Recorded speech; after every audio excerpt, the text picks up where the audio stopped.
संदर्भात उद्यापासून राज्याचं अर्थसंकल्पीय अधिवेशन सुरू होत आहे। कोकाटे धनंजय मुंडे यांच्या राजीनाम्यावरून यापूर्वीच विरोधक आक्रमक बनले आहेत।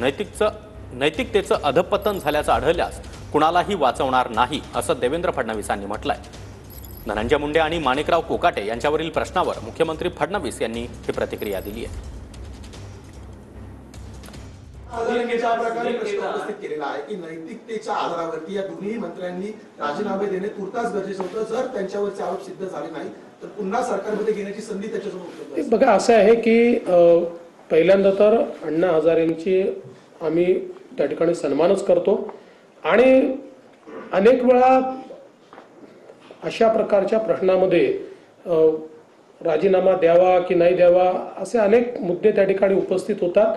त्या संदर्भात भरपूर चर्चा आमच्याकडे झालेली आहे आणि त्या चर्चेअंतीच आता जे काही मी आपल्यासमोर वस्तुस्थिती मांडली ती वस्तुस्थिती मांडली आहे। कुठेही नैतिकतेचं अधपतन झालेलं आहे असं जर लक्षात आलं तर मात्र आम्ही कोणालाही वाचवणार नाही, आम्ही थेट त्यांचे राजीनामे मागू।